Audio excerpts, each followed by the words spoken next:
And welcome to this video.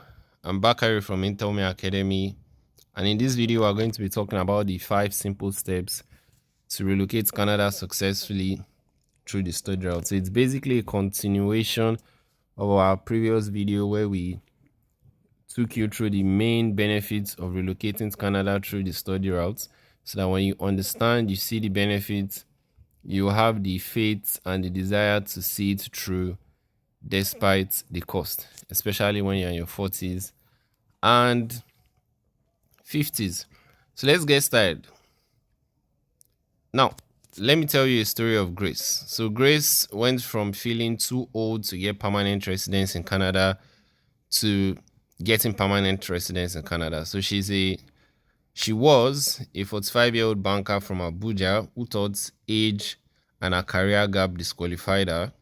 But now she's living in Ontario with PR and she's working in an in-demand field. So this is what you should expect when you follow through with these 5 simple steps. So the aim of this video is for you to understand it as clearly as possible, be able to implement it by yourself, and also understand how Intel Me Academy would help you with this process. You don't need to know everything about relocating to Canada. You just need to know what works, what will work for you, and you put in the work. Let's start. So the truth is, for the study routes, there is no age limit. And if you've watched our other video on the benefits, where some other routes are points based, and the older you are, the lesser you score and the lesser your chances of relocating through the study routes, through the express entry, since the express entry is a points based one. The study route doesn't have any of that. There are no age limits. You don't need to be very young, you don't need IELTS, you just need the right system. You need to understand the process, which will be explained to you in this video, and follow through with it, and you are good to go. It's as simple as it gets. So this is the 5-step pathway, an overview. You start by choosing the right school and program. You apply and get admission. You pay.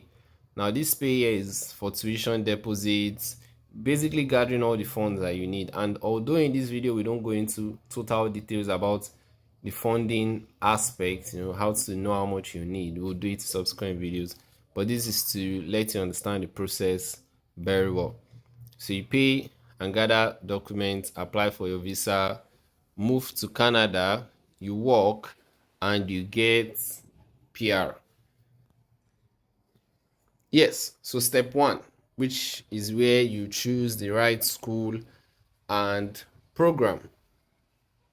Now, for you to choose the right school and program, you need to understand what a DLI is and why it matters. So DLI means designated learning institution. So this is any school in Canada authorized by the government to host international students. So they are the only schools. Not all schools in Canada are DLI. And which brings us to the next point. That DLI, whatever program you choose to study there, must be PGWP eligible. So PGWP stands for Post-Graduation Work Permit. And this PGWP is your bridge. So it allows you to stay and work in Canada after you graduate. And this work experience is essential for you to get your permanent residence. So when picking a school, make sure it's a designated learning institution, and whatever program you choose there must be PGWP eligible. So next is the program selection criteria. How do you know the best programs to select? What should be the things you look out for to select the best program? Now the first one is that it must align with your educational background. Do you understand? If you studied HND in accounting, you can do a PGD in finance or in business analytics or finance analytics or finance analyst. Programs like that that's one thing to look out for. What did you study? And any course you are choosing must align with that, or should be related to your work experience, preferably in the last 3 years. So if you have 5 years in banking, you can do a PhD in project management. There, you know, this now is still to give you an overview. You need to do thorough research to identify the best programs, which we can help you do using our Canada Admission Accelerator. But once you have this criteria in mind and you meet them, be rest assured that the program you choose will be a good fit for you. And the third criteria is that it must lead to in-demand jobs. Very important, because you need to be sure that whatever course you are studying will get you good jobs. And just like we spoke about in the previous video, the study route is basically preparing you to get good jobs in Canada. So if you don't choose a good course to study, you don't get to work good jobs, and when you don't work good jobs, your chances of PR are lesser. So next step is, now this is to give you an overview of high or in-demand programs for PR success. You could go with project management, which fits any background. Health administration is perfect for nurses or people with healthcare background in general. There are some programs that might not require healthcare background, but most for health administration requires healthcare background. The third one, data analytics. So it's ideal for people in finance, marketing, or statistics. Do you understand? Then supply chain management, which is very common and a very good program. So it's great for people that own their own businesses or they are into logistics. Then we have early childhood education, best for people with education background, or you want to pivot into education and you have experience with handling children. Do you understand? Moving forward, we move to step 2, which is where you apply and get admission, which is also a very simple and straightforward process. Now, this is your application checklist. Now, the application requirements vary depending on the school, but the essential part is that you must have an academic transcript, and some schools require you to upload your passport as a means of identification.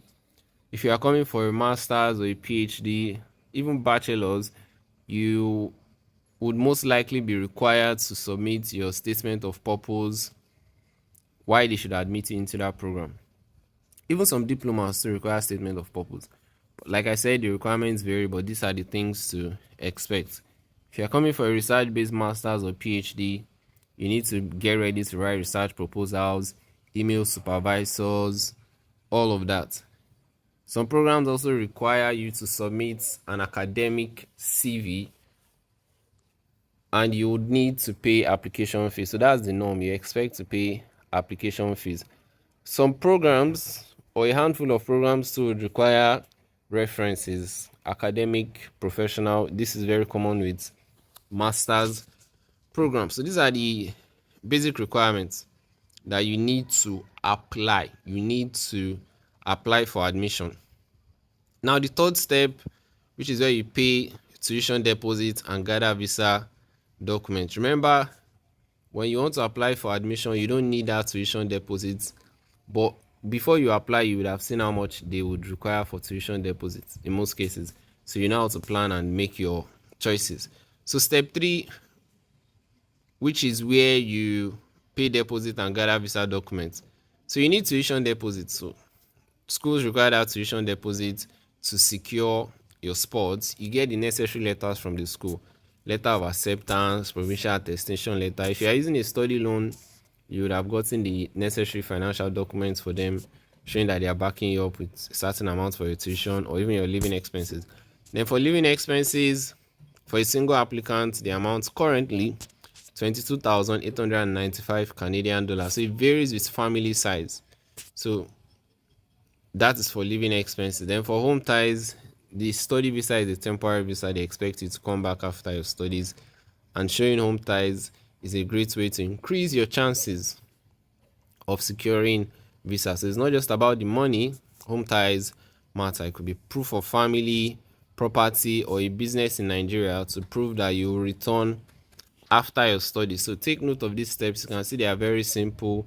Choose the right school and program, apply for admission, pay your tuition deposit and gather the necessary documents for your visa application, which is the next stage that we're moving to. Now, if you are worried about age, age is not a disadvantage. It's an advantage for you because you can leverage on your many years of experience to back up your purpose of study. You can be more convincing that way. Now, step 4 is where you apply for your study visa. Now, it's done online. There are no physical interviews. What we have instead is your statement of purpose, which is like a physical interview, but it's written. That's what you do.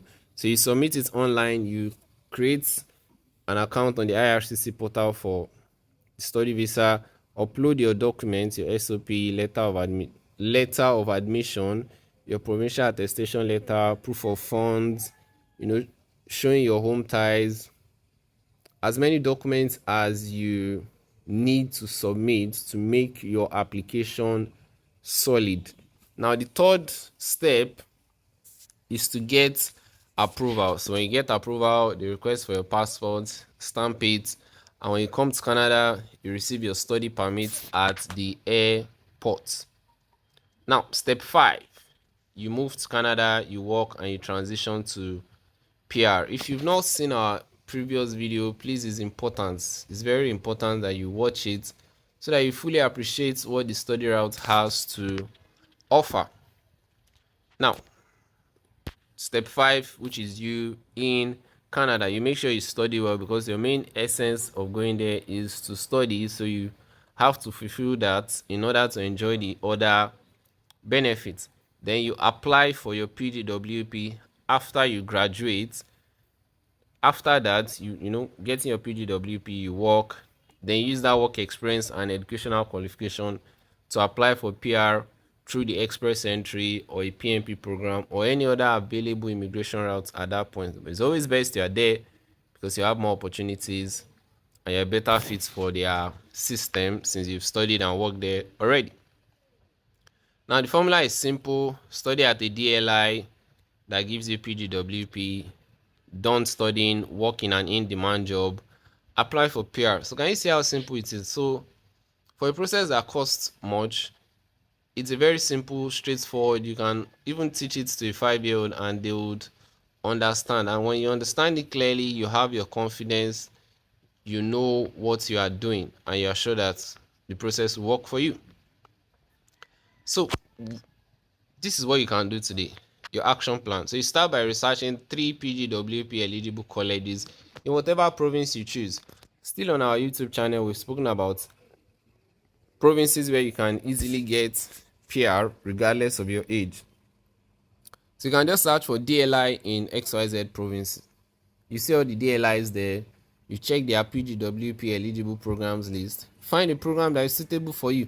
I mean, it's that simple. Yes, and we can help you do it to save you the stress. But the aim of this video is for you to understand it. Just understand. You can then decide, okay, you want us to help you do it, you want us to work together, and it will be easier for us to work together once you understand the process clearly. And you might just decide, oh, I want to do it myself, and that's fine. So after you've done your research, you then need to check their program list to be sure that that program you've chosen now matches your background and it's a PGWP eligible program. Do you understand? And you verify that when you, so a lot of these programs, no, it depends. They usually have, I think they call it career pathways or career outcomes or jobs you can do. They have it there so that when you see a course, you know the potential jobs you can do and you make sure that it matches in demand knocks in the province where you are studying them. Do you understand? You want to be the hot cake. Then if you can also reach out to us if you need help following the 5 steps we just outlined. It's as simple as it is. Watch the video as many times as possible, comment your questions, reach out to us on WhatsApp, and we'll gladly put you through. Do you understand? Yes, so age doesn't stop you. You should start your journey as soon as possible. We've explained the process, you have the actionable steps. If you want us to help you, we have our Canada Admission Accelerator, which is our strategic admission service that promises to help you get affordable PGWP eligible programs in provinces where you can easily get PR. I mean, that's the simple promise. The process is more detailed than that, but once you have that in mind, because you are coming to study, once the program is affordable, once it's PGWP eligible, and is in a province where you yourself can easily get PR. That's all. Because for you to easily get PR, it means that that program must be an in-demand one, leading to an in-demand job in that province, so that when you start working as a job, you use the work experience, use the education, you easily get PR. So it's as simple as that. And if you found this video helpful, insightful, and you gained clarity, don't forget to like, you share, you subscribe, so that we can keep making more videos and you get to see them as soon as we drop them. And for more information and inquiries, you can always reach out to us on WhatsApp. So our number will be on the screen, and also our office address, so that we can help you relocate to Canada successfully through the study route. Bye, and thank you for watching.